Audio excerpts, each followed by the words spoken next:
Welcome in to another edition of the JMU Sports News Podcast. I'm Bennett, Conlin, joined by Jack Fitzpatrick. We're talking Portal Haul. It's a pretty fun Portal Haul up to this point. There hasn't been a player that I've been like, whoa, baby, like Eric O'Neal or something, but it's been a lot of just like doubles. Yeah, it seems solid, right? I mean, it's a kind of early still, I guess. They've got some more guys coming in. A lot of defensive linemen have joined. Yes. They got a quarterback today. So they're adding some guys. I mean, they had a ton to replace. They have kept a few guys. 3 guys went in the portal and came out of the portal. Michael McMullen, Braden Wisłowski, Amar Thomas, our guy. Your elevator boy. That. But they lost a lot of dudes. A lot of dudes. And a lot more are going to UCLA than I maybe hadn't initially expected. I thought like Wayne Knight would. Yeah. But Landon Ellis going to UCLA, that was kind of surprising to me. A couple of other guys. Daryl Dengoy, who was the Rutgers transfer, he's like going to UCLA. That was shocking to me. But, I mean, it's been an interesting haul for UCLA as well. Like getting Wayne Knight, that was expected, but a couple of the other ones I just have not expected. Yeah, it sounds like there's been some concern there from the Bruins that they're not going to get Sear West, which is the one I think they wanted most. It seems like maybe he's got some SEC offers coming his way. Crazy. Who would have thought that a guy who's capable of having 5.5 TFLs in a Sun Belt championship game as a redshirt freshman would get real looks? No offense, UCLA. I don't mean that offensively. They got a lot. Colorado took a couple, which I thought was interesting. Eagling. Yeah, Trent Wilson's going to Iowa, which is like low-key sick. That's awesome for him. Like, that is an offensive line factory. Tyler Brown is also visiting Iowa, which also low-key sick. Cooper DeJean, Iowa guy. Like, they also produce good safeties. So, sick stuff for them. Dippery going to Florida kind of broke my brain a little bit, but he's a big body, man. So, I get it. He's got the traits, and you try to coach him up. I'm sure. The Troy game will stick with me for a while. But anyway. The Troy game and the Oregon game. Like, yeah. He was, yeah. Yeah. And then Alonzo's going to UCF.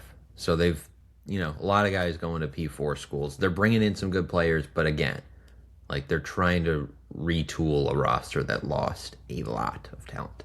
Yeah, and before we get any further, we want to thank our sponsors, Sign Pros. If you're ever in Harrisonburg and you need branding stuff, they are the place to call. They've helped us with so much. They're going to help us with so much more. We really appreciate the sponsorship with them. And even if you're not in Harrisonburg, we all know that you're traveling to Harrisonburg once, twice, maybe 3 times a football season and men's basketball season. Maybe not this men's basketball season, but other men's basketball seasons. So why don't you give them a call? You can check them out online, and you can get all of your branding needs with them, all promotional materials. They gave us this tablecloth is fantastic. We're getting banners printed, things that'll help our live events for us to stand out, maybe more tailgates and things of that sort coming up in the 2026 season. So check them out, Sign Pros, over there in Harrisonburg. You do not want to not use them if you need any promotional materials. And additionally, if you love the content, we would appreciate it if you bought us a coffee or a beer, probably goes towards a beer, or maybe a tea in the case of Bennett. Buy me a coffee, buymeacoffee.com/JMU Sports News. And I'm rocking a cool Breakin' Tea hoodie here. If you want one of your own or to check out all of their awesome products, check out the link in our description. Use that link when you buy anything with Breakin' Tea, and we would greatly appreciate it. Same with Homefield. Homefield's got a lot of great JMU stuff. Link in description down below as well. All right. You ready? Let's do it.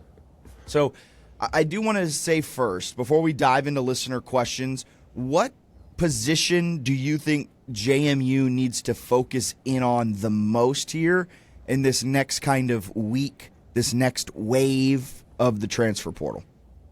Every position. No, I'm a little concerned about the offensive line.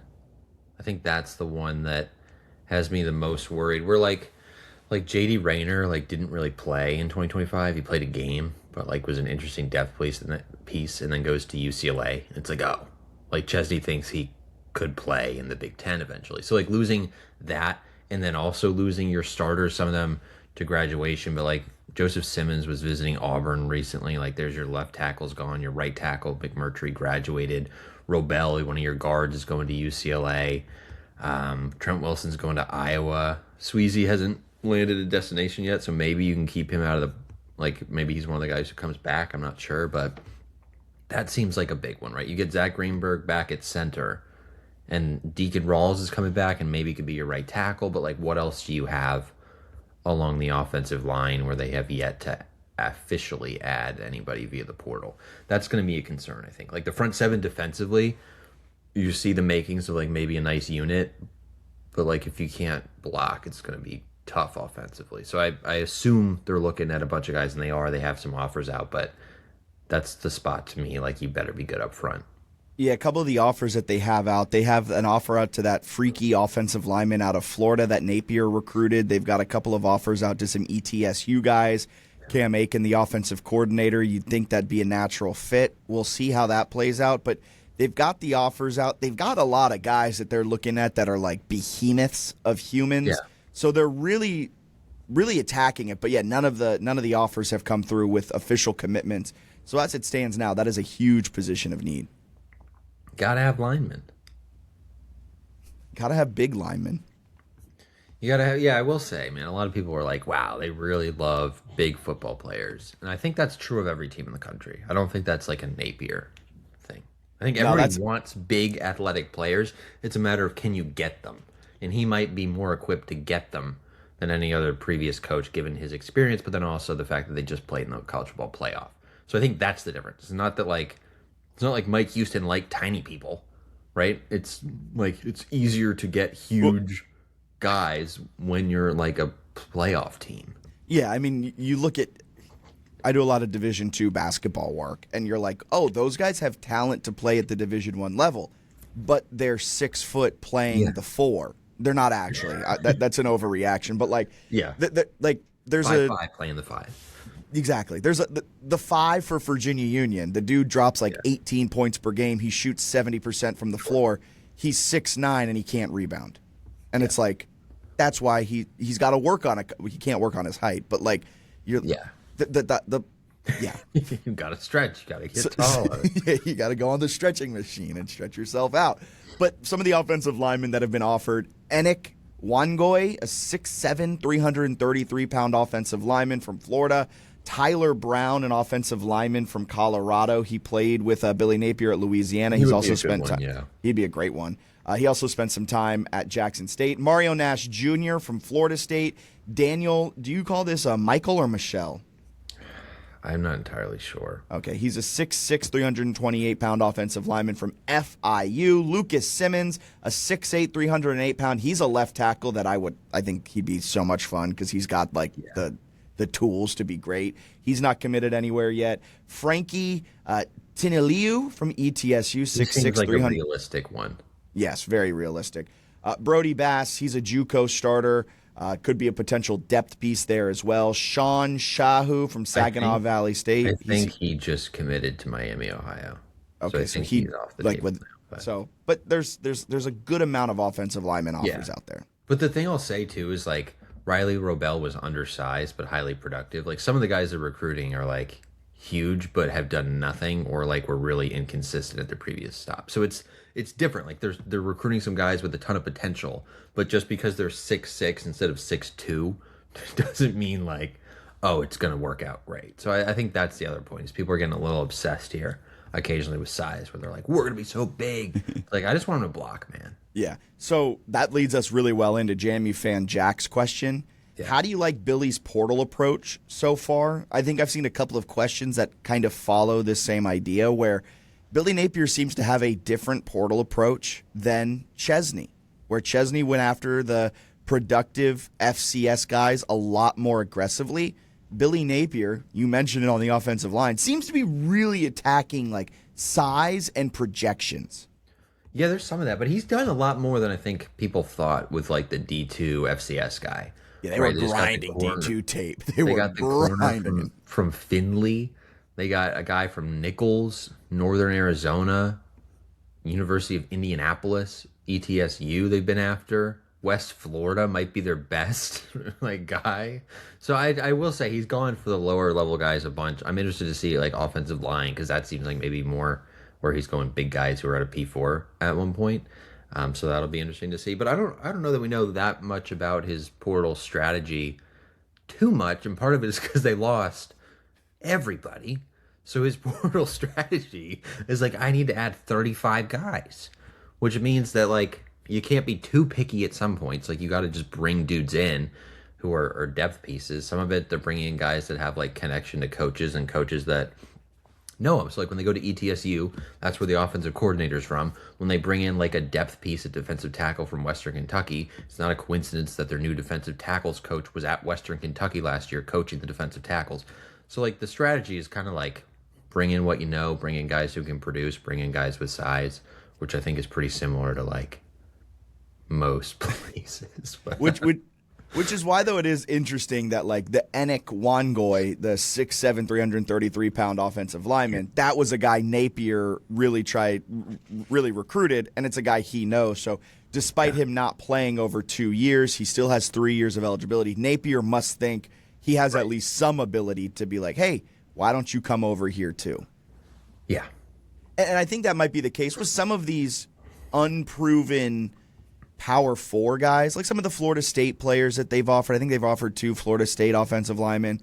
I wasn't in the weeds of Gator recruiting, right? But I imagine Napier at least had some knowledge, and LaFrance had some knowledge of them at their high school level to feel comfortable enough now at JMU to go, all right, maybe you weren't good enough to like be a Florida State starter, but you can come down here and develop, and maybe you are good enough to be a Sun Belt starter, because let's face it, the P4 level is much different than the G5 level. So for some of these P4 offers, I think it is just also a different approach than what Chesney was doing, because they have more visibility to the P4 guys, because they were recruiting them. No offense to Chesney, but during his Holy Cross days, I know he wasn't going after Lloyd Summerall. You know what? Right. That was a guy they only looked at in the portal, so that may impact it as well.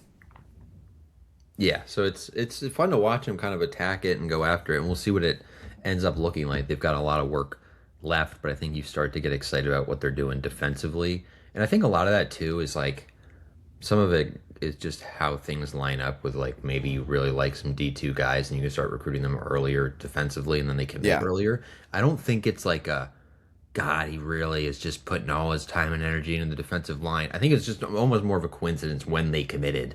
Yes. Than anything else. Because they're going after every position very hard. It's not just like I go defensive line Monday through Friday, and then on the weekends I look at skill guys. Like that's not what's happening. I think they ended up getting a lot of defensive guys from the FCS and from D2. Maybe a little easier to get them on campus quicker than some of the stuff they're trying to do with other positions. And, I mean, you could even look at it with the quarterback position. They've offered Landon Clark the Elon transfer. They just landed the commitment from Arrington Maiden from Memphis. Superstar potential. We'll get to that in a second. The Western Carolina quarterback they've offered. The Louisville quarterback is on campus. And, oh, by the way, Cam Coleman is still on the roster. J.C. Evans is still on the roster. So they've been attacking the quarterback position quite heavily.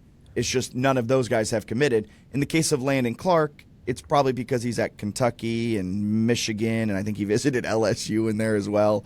But for Arrington Maiden, he made his decision. He's now one of the quarterbacks in the room for JMU. Bennett, you just said it, superstar potential. Dude's got 3 years of eligibility left, a rising sophomore. So I'm technically, a rising redshirt sophomore. So. Yeah, he played like a little bit against Tulane and did some really good stuff. He's got a lot of traits, so I think he's fun in the competition. And how tall? What's his size? Can you just run that by me real quick? 6'3", 225, man. Whoa. So they want big, athletic players, whereas other teams in the Sun Belt, they want these small, slow guys. Just cracks me up when it's like, man, he's really targeting good players. It's like everyone wants to do it. He's just able to do it more than other Sun Belt teams because JMU has more money and they just played in the college football playoff. But it is fun to see him compete with like P4s. Like it's pretty crazy when it'll be like Louisville quarterback Deuce Adams is visiting Michigan, Wisconsin, and James Madison. And it's like, oh shit, like that's crazy. Cool.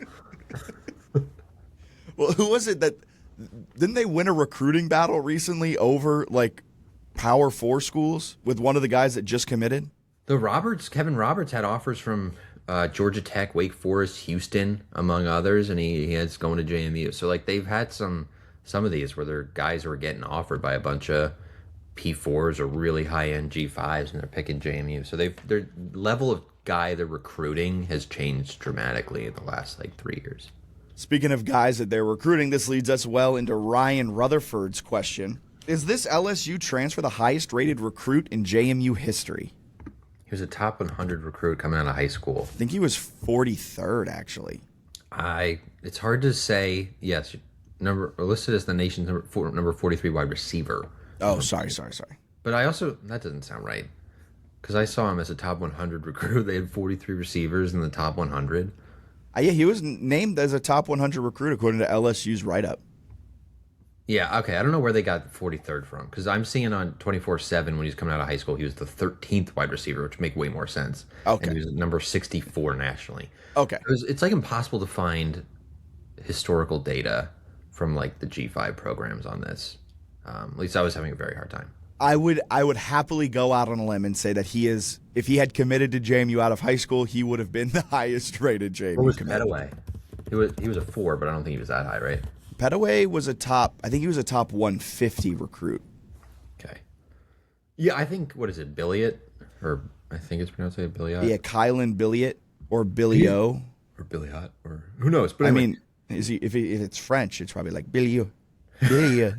But he's a freak. I think LSU, there are a few LSU fans that are like, I thought he was going to play soon. But it seems like he came to JMU with a chance to be like an immediate dog. That's something that I always love looking at. It's how opponents like react to them. Like Arrington Maiden, all of the Memphis fans that were like, "Wait, he was supposed to play for like he was the future." And same with Billy. It's like, Charles said, "No, I'm going to be here for my 1 year, and I want my guy at quarterback." And it's funny because like you look back at like Kyrie Mans, like when he announced he was entering the portal and went to JMU, all the Colorado fans were like, "Wait, he was supposed to be like our edge rusher," and it's like, okay, fans clearly thought he was good enough and he flashed enough when he played that this is a good pickup. I think that theory goes for Arrington Maiden, the quarterback out of Memphis, and it goes for Kylan Billy at the wide receiver out of LSU. Yeah. So that's always fun to monitor. And look, I mean, it's a changing world, right? Mike McDaniel's out. Maybe he's coming to JMU as an assistant coach. That'd be huge for us to really build the offense. All right. Well, speaking of assistant coaches that are on staff now, Brian Shore. Hell yeah. Brian Shore, the tight ends coach, as we predicted a few days ago. Did we predict it or did we just manifest? We manifested it, I guess, more than predicted it. But yeah, they got him as tight ends coach. He was, I think without context, like poaching the same position coach from a Sunbelt rival is cool. And then you add the context, of course, that like he won a national championship at JMU as a quarterback. It's like maybe the greatest quarterback they've ever had. Pretty cool. Pretty nice to bring him into the mix. I think that's an exciting hire. Very exciting. Jair asked, Arrington Maiden, coolest QB name in school history? Oh. Rodney Landers is pretty cool. That's a good one. Yeah, Arrington Maiden's a good name. Michael Birdsong is also like Birdsong. That's a that. That's a crazy last name. I love that. That's what I'm saying. But maybe you should overall, change it to Arrington Birdsong. I don't know if we want the same output as Michael Birdsong, so maybe keep it Arrington Maiden. Another question from Zachary Baker: which position group are you most worried about at this point, and which are you least worried about? I'll be honest, I'm not really worried about anything because there's still so many guys that are going to commit. But I guess offensive line would be most worried. I'm not particularly concerned about the defensive line, given what they're doing. Yeah, I agree. Defensive line, I'm actually kind of excited to see. Like Rasheed Lovelace, he had a thick 6. Roberts looks very, very fun. Chuck Wiendu Oki. That's so not right. No. Dave's in there. It's probably like Okiki or okay. Yeah. Danny Royster. That's our guy. We got Danny Royster from UIndy. 1 season of eligibility remaining. Last year at UIndy, 36 tackles in 13 games, 13 TFLs, 7.5 sacks. You love those numbers. I think that, and the fact that they got Michael McMullen coming back, Amar Thomas coming back. I really like the front 7. So that's where I'm. Bush, I think too. What? Kels Bush. Two. Oh, I thought you said Emmanuel Bush, and I was like, Bennett, I've got No, some he's bad out. But, news like, for you. They have a bunch of bodies in there, and they're Yeah. big, right? Napier just wants these big bodies. Kells Bush is massive, and that wasn't Napier. Yeah. So, well, Chesney wanted little guys, though, so that doesn't make sense. Maybe that was an accidental commitment. Can you dive into this is from AJ. Can you dive into the offensive identity for this upcoming season? Are we going to see all tempo, option? That seems to be what Aiken ran. He's running, like, option stuff? Let me Well, I don't go think back. it was, maybe not triple option. Maybe they're doing something. I don't know. I don't really know that much about Aiken. I know he did, he was with Ole Miss for a little bit? Yeah. It's like an analyst. I wouldn't be shocked if they tried to run tempo. I think it depends a little bit on who they have personnel-wise, probably who they end up getting to see if it's more like run or pass heavy and exactly how they tweak the scheme to the players. But so it's kind of hard to say when they don't have a lot of the guys in yet. 1,000,000% because he why am I losing my train of thought? Oh, this is my train of thought. Triple option. No. I truly don't know what his offensive identity is going to be because I don't know who his quarterback is going to be, what the offensive line is going to look like, who his wide receiver. Like, there are so many questions still up in the air. Is there an identity of his team? Probably similar to what ETSU ran. But, I mean, if you can't run it because you don't got the offensive line, you might have to change some things on the fly. Yeah. And they were, they're pretty run heavy in at ETSU. I think they ran it, looks like 511 times and threw it 374.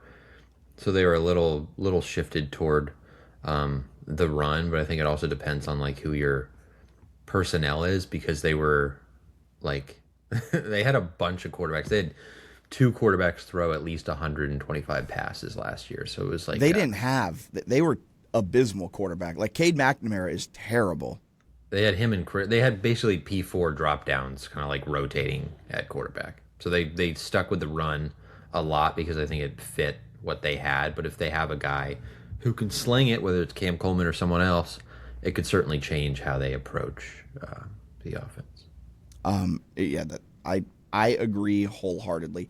Kells 824, how would you distribute NIL money based on position group to fill the gaps? Like, what percentage O-line, D-line, skill players? I think I'd splurge on the offensive and defensive fronts. Love listening to you guys. Thanks, Kells 824. Yeah. Do you have I would guess they're putting some money in on those for sure.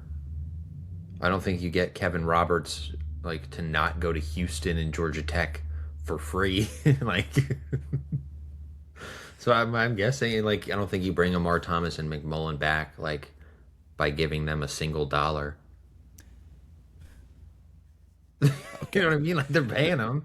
No, yeah, but what do you think the break? Like, do you think they're investing more in offensive, defensive line, like in the trenches? I think it's like equal across the board because there's so much that they have to bring in that it's like we just need people. We can't focus in on anything. Whereas like next year, if they retain all of their trenches, maybe you invest 10% of your overall NIL budget to the trenches, and you have to invest 80% in the receivers, and the other 10% is figuring it out.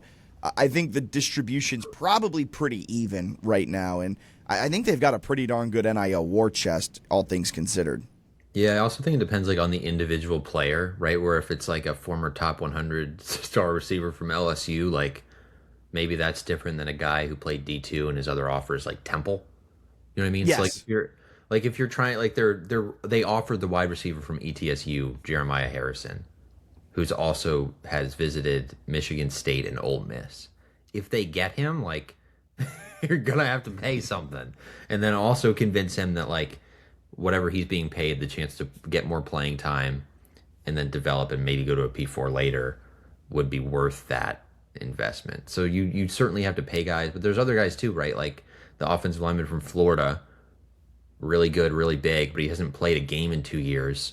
Like, chances are you don't have to pay him, like, $300,000, right? He hasn't played anywhere, and these are the coaches he knows. So I'm guessing that one would be easier, whereas if you're getting an offensive lineman who started 3 years for an FCS team, is getting P4 offers, you got to pay him more. Man, it is such an inexact science in the NIL world. Like, trying to put it together, it's just like, all right, who are their other offers? What potentially could come down the line? You got to hope that the agent you're working with is like forthcoming with information, because like not a psycho, right? Who just wants like a huge cut. Yeah. That, or like, oh, your only offers are from Nichols, JMU, and Law Tech. And it's like, all right, well, we can give you $25,000 or whatever it might be. And the agent in his back pocket knows he just got off the phone with Michigan. And it's right. And he's like, well, you lowballed us. We're going to Michigan. It's like, well, if we had known that, we would have made a different type of offer. So, like, there's so many moving parts to it all. Could you imagine if that happened? I do think that kind of stuff happens, like, constantly, though. Yeah, I mean, look at what happened to Washington's quarterback. Yeah, that's insane. That's horrible. I had a whole rant on Fitz the Bill the other day about it. And, like, I try to be nice to the kids, the student athletes. I get they're in a tough spot. Man, that was a scummy move from him. Yeah. Duke Dog asked, this is definitely Abby Nwabaku Akonji's and Breon Penny's year. I can feel it. Man, I thought Penny was about to be a dog. I thought Penny was a dog. He just didn't get many chances. I think he would have been like a jump ball merchant. He wasn't creating a lot of separation. No, not at all. Not at all. And Nwabaku Akonji retired before he even really got a chance at the FBS. Because I think he was about to have a nice year, and then like against Bucknell, he shattered his leg or whatever. For like the fourth time. Yeah, because he looked better in that game and like more explosive. I'm going to count that as a win. Yes. 2023. Okay. Gavin Wasilowski. Transfer portal. There's another Wasilowski. No, Wasilausky. Okay. So transfer portal take purge with an improving core group of returners, underclassmen, and some high profile transfers, predicting we see this year's level of production or even exceeding it next year. No, we're not exceeding it next year.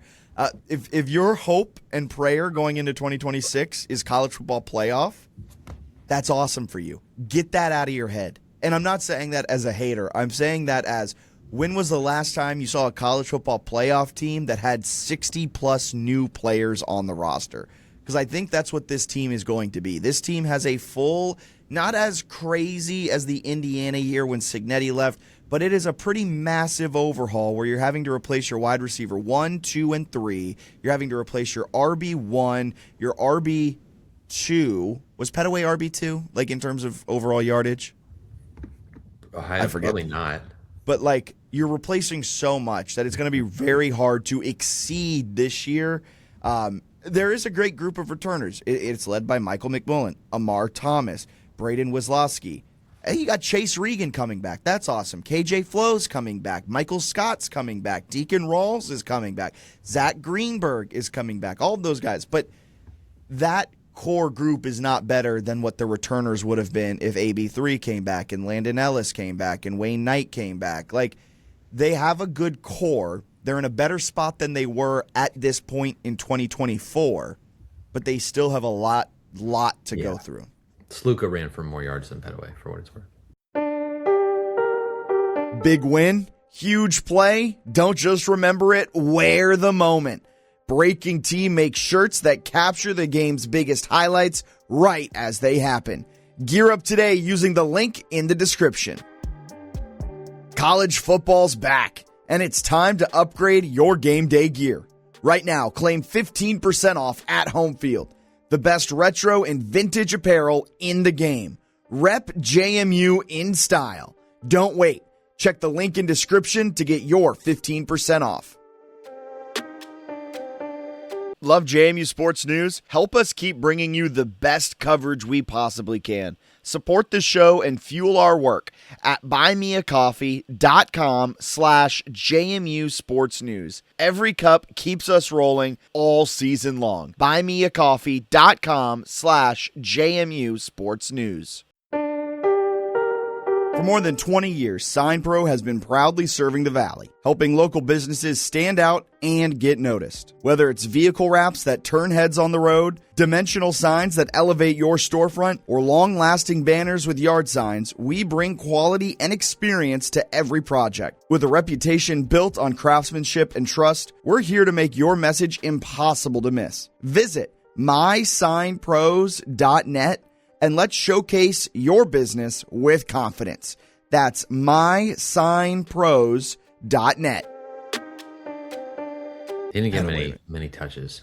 Yeah, he got that touchdown against Oregon. It's great that Petaway's coming back, too. I keep forgetting that he's coming back.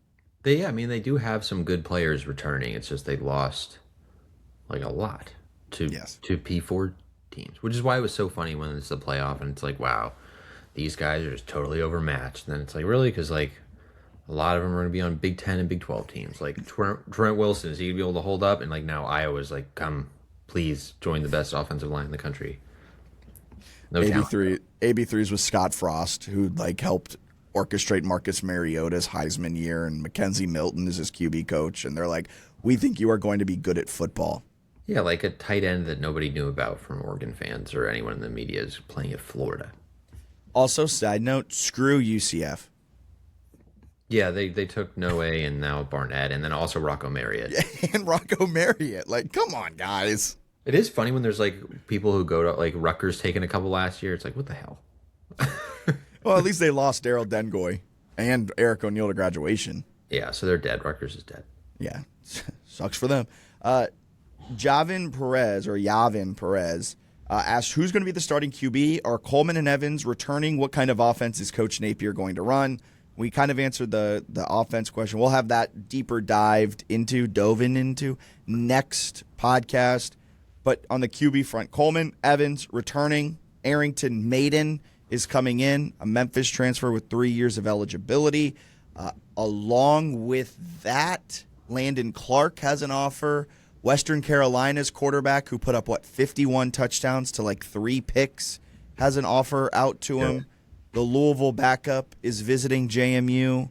So it's going to be an interesting quarterback room. I would imagine they probably are going to add one more quarterback, and it will be a 4-man competition next year to start the fall. Yeah, I think like people forget how good Camden Coleman was and how productive he was at Richmond for 2 years. Like, this dude was one of the top. He was Landon Clark minus the explosive rushing. Coleman's got game, man, so I think he'll be firmly in that mix. J.C. Evans has traits, but again, we haven't really seen him throw passes, so that's kind of going to be the question there. Is like he's in there with an Arrington Maiden, right, where they haven't done a whole lot, but they're athletic. It's very interesting. Also, Cam, lightly recruited by Florida and Billy Napier as well, so there's a familiarity there too. So I think Cam Coleman is going to be QB1. He's certainly got a good chance. We'll see who else they bring in that maybe makes it more interesting. But I think if it's the Western Carolina guy or the Elon guy, I think Cam's QB1. I would go the other way, where I think if they bring in like Deuce Adams, I think it's more Cam, because it's like he's the only one who's actually produced on a college field. That's what I'm saying. Or, yeah. I mean, yeah. Like, I think it gets more interesting if they bring in a dude who cooked at the FCS. And it's like guys who cooked at the FCS. That's a good point. I retract what I said. You're correct. Good debate. But it'll be fun either way. I think Cam will be in the mix regardless of who else they bring in, unless they're getting a guy like. That was beautiful. I don't know who else they would even get that would be like. I don't think. I mean, Demon Williams. That's true. I forgot about him. That's beautiful. That's beautiful. It is a beautiful bird. Shut the fuck up, though. You know what I mean? Like, try to podcast. Russ Hoffman asked, which underclassmen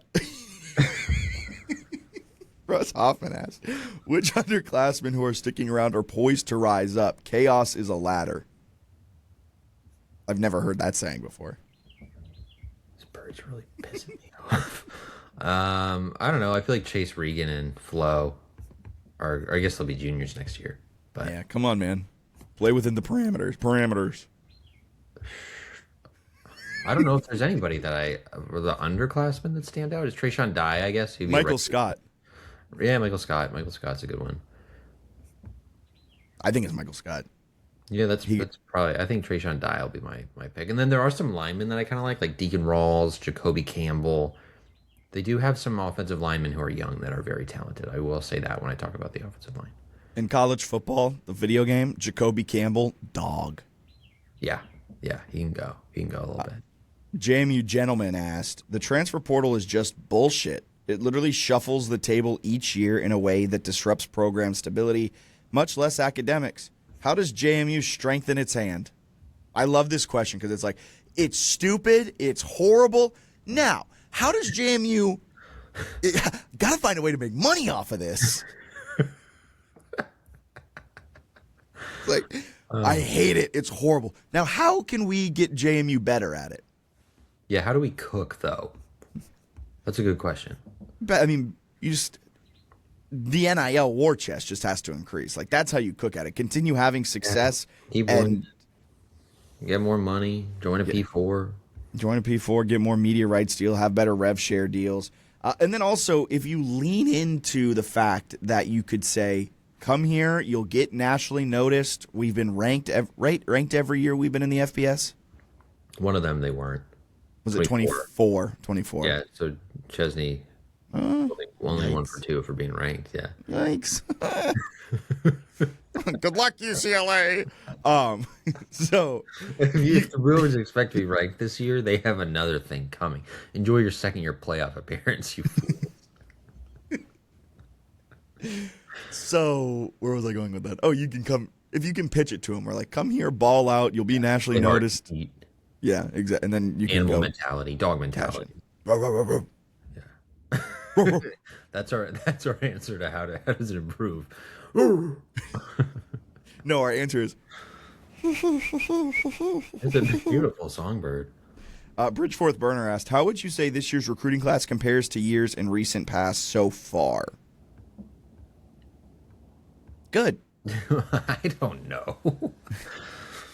That's fine. It's like impossible when they answer to say like how they are 10 commits in compared to last time they were 10 commits in.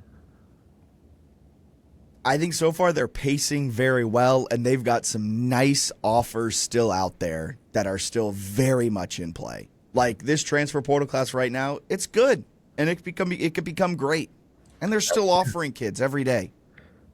Yeah, they seem like they're in a decent spot. Also, they've gotten a lot of guys from the business of athletes. That's a very tough NIL agency to outreach to. I'm just saying. There you go, business of athletes.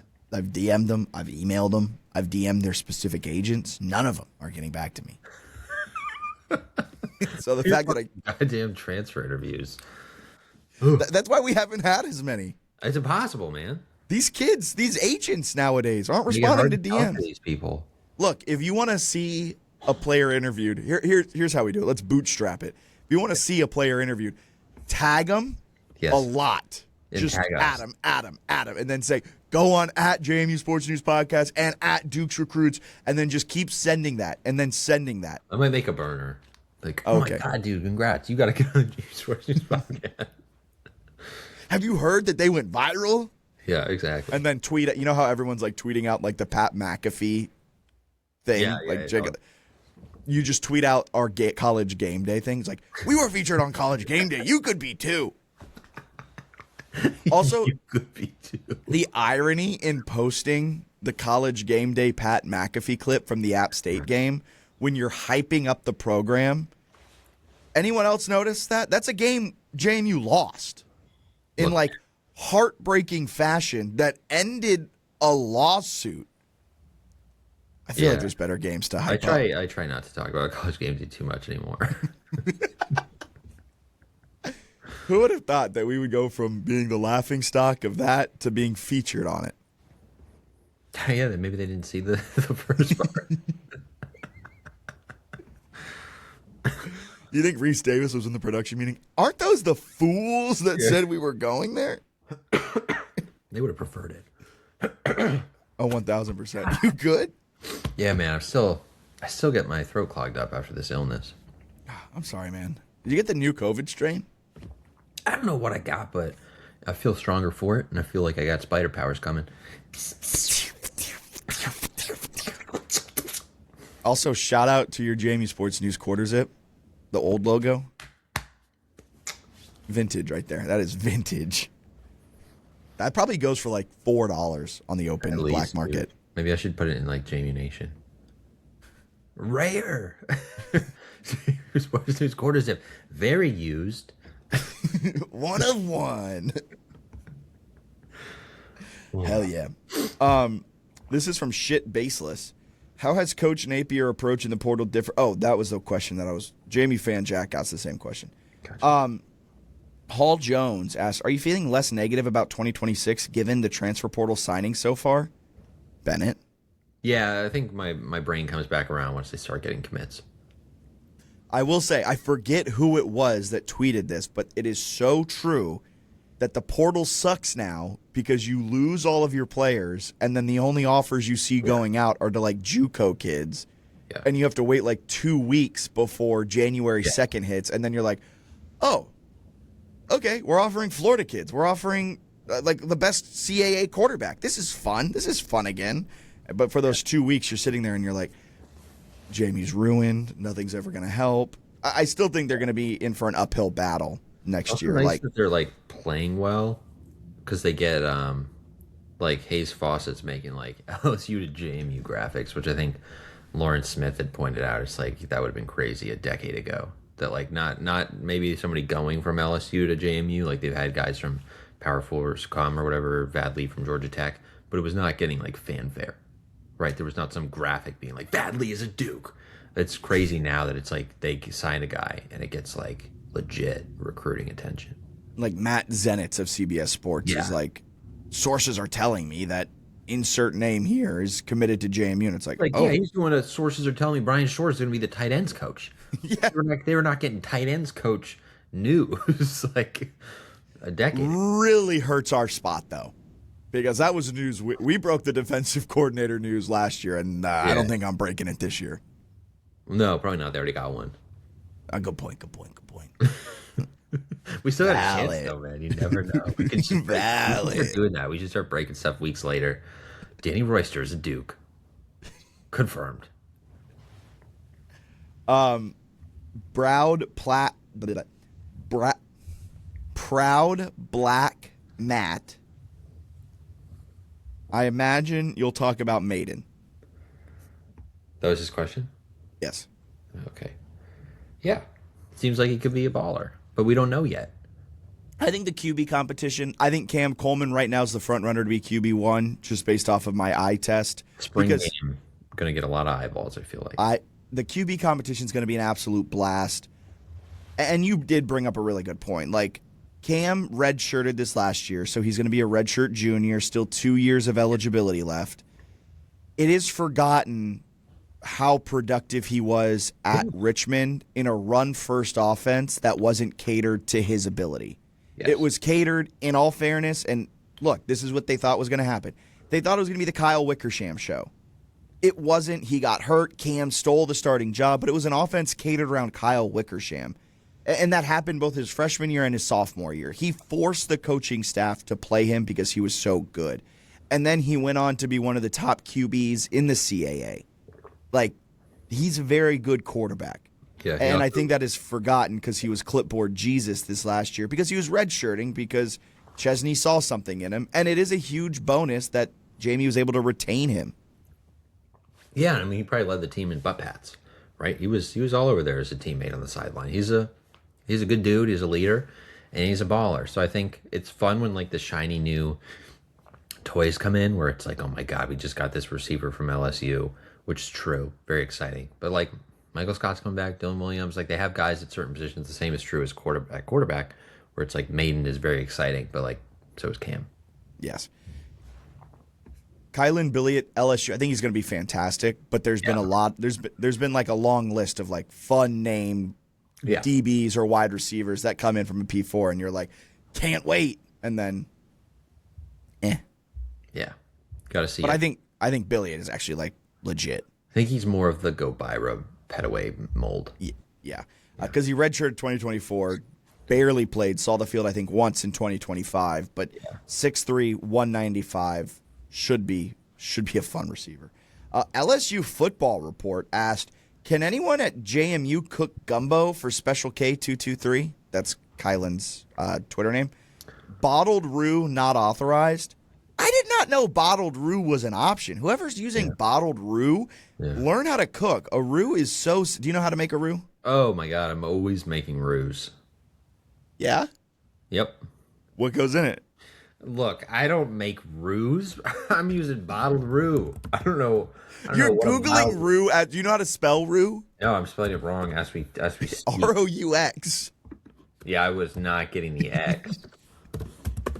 Do you know what it is? Yeah, I would bottle this. You can't cook this shit. Yes, you can. This has to be a bottle. No, it's just flour and oil. It's flour and oil. It's the base for gumbo. Yeah, but you got to do that bottled. No, you go flour and oil. You toast it until it gets to your desired brownness. Okay, yeah, this does seem quite doable. The darker it gets, the more I'm not making a lot of gumbo. You're not? I love gumbo. I make love a pretty good gumbo. I'm making gumbo. I make a good gumbo. I've never seen you make a gumbo. Well, you've never seen me cook. Well, that would be nice if you would cook. We should do a JMU Sports News over dinner. Yeah. Or just like it's a live podcast, but it's really just you hosting a dinner party for everyone. $100 tickets. I think we can make good money doing that. $100 tickets. I make good food. What do you mean? It's I'll do a wine pairing with it. I'll bring the roux. You bring the roux. I better not be bottled roux. Bottled. No, you can't do the roux. It can't be bottled roux. Not overthink lumps. If you have a few lumps, that's okay.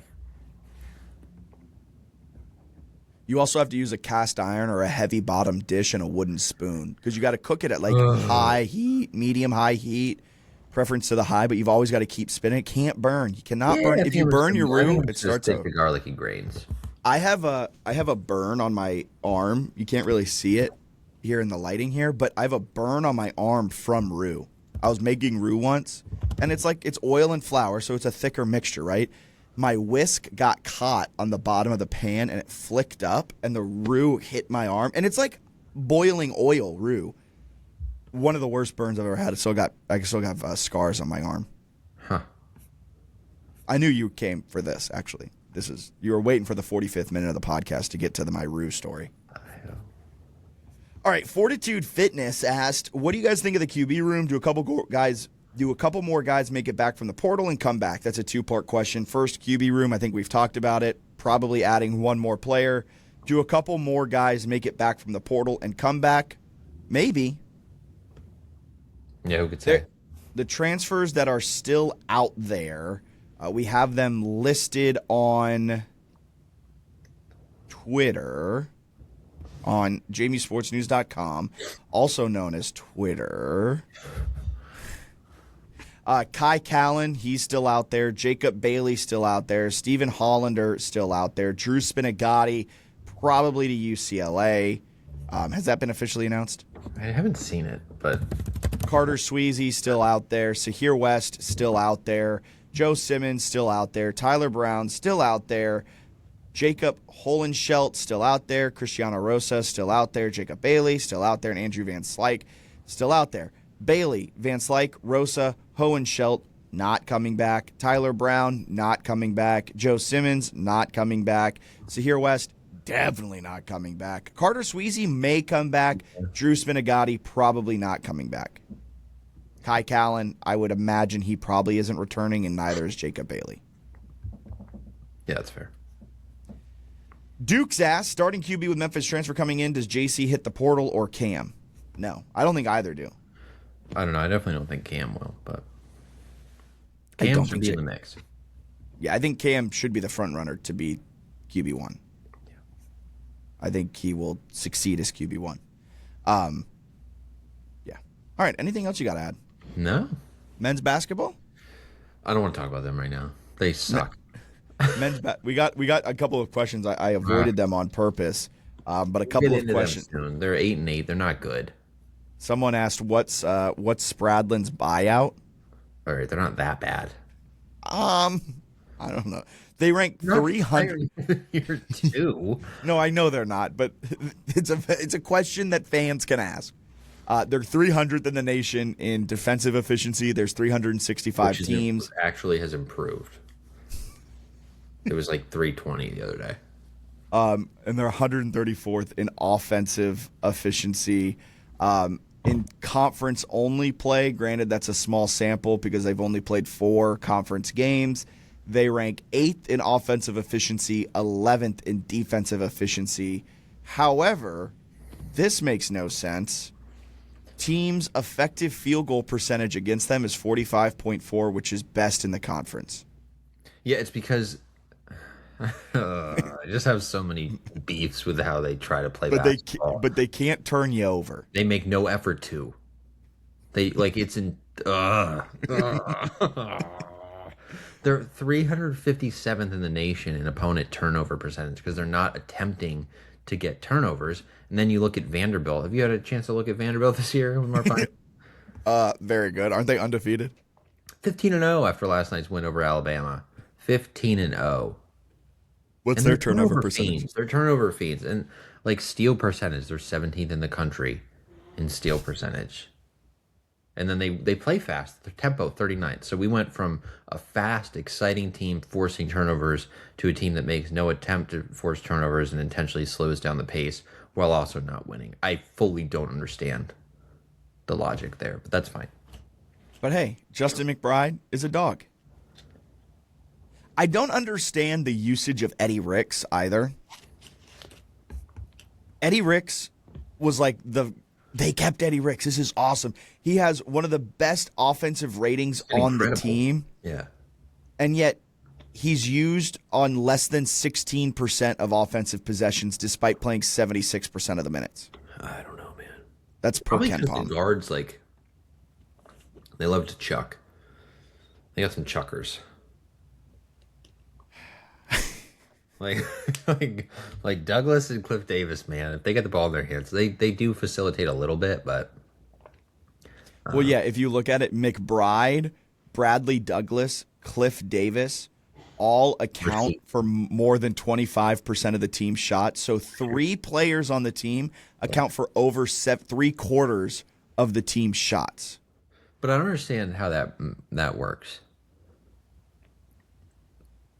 What do you mean? It's that Ken Pom stat because like they have a bunch of people over 15%. Like that doesn't add up to. Oh, that's a good point. I don't know what that's saying. Oh, is it like when they're on the floor? Yes. Okay. Yeah. So Chuckers. Take that with a grain of salt. But there's a bunch of guys who like they catch it if they're even close to open. They're probably shooting. Have you seen what Bryce Lindsey's doing? Yes, I have seen what Bryce Lindsey's doing. Dude, I knew he was good. I didn't know he was that good. I know, man. I know. He's tearing up the Big East. He is.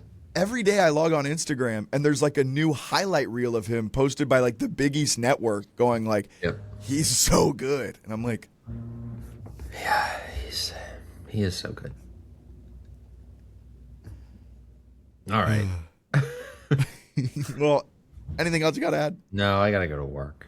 Okay, have fun at work. This has been the JMU Sports News Podcast. Thank you to our sponsor, Sign Pro. If you love the content, buy us a coffee at buymeacoffee.com/JMU Sports News. We're on Twitter, Facebook, Instagram, Blue Sky, YouTube, JMU Sports News. Wherever you are, we are as well. And if you listen to the podcast on Apple Podcast or Spotify, please take a moment, subscribe, rate the podcast, write us a review. We greatly appreciate it. I know we're asking a lot out of you. We also have a survey. The link is down below. This is the last week the survey is open. Junkyard dogs. This is the last week the survey is open. So we greatly appreciate it. The coaches are tweeting stuff, which means in about 16 hours we're going to have somebody commit. I hate the coaching tweeting. They get way too early with the tweets. I know it's like when the guy commits, but like, can we line it up with when he announces it? Well, then why aren't they leaking it immediately? That's like Matt Zenitz is the one. Michael Mendenhall in Virginia used to do a bat signal, and then an hour later they would announce. It was bat signal, hour later. Bat signal, hour later. It was like this is just no organization. Did you see Billy Napier's tweet earlier today about it? No. This man does not know how to use Twitter, and it was absolutely hilarious. because an hour ago, right around when Arrington Maiden made his announcement, he tweeted, "Things are heating up in the friendly city." Oh, we had it. Hashtag Go Dukes at JMU football at JMU at Visit Hburg VA. Hell yeah, Billy. What? Why are we tagging Harrisonburg? Driving tourism efforts on the side. He has a clause in his contract. If there's an increase in Harrisonburg tourism, the city itself will give him a kickback. Because, like, things are heating up in the friendly city. Also, putting quotes around the friendly city makes it seem like it's not actually a friendly city, right? Like, it's like wink, wink, not the friendly. We all know it's a dangerous city, the friendly city. I get that's its nickname, and, like, that's what you do, but it just reads so awkwardly on social media. It does. At Visit Hburg VA. All right. Well, it was a pleasure. Hey, have a good day at work. See ya.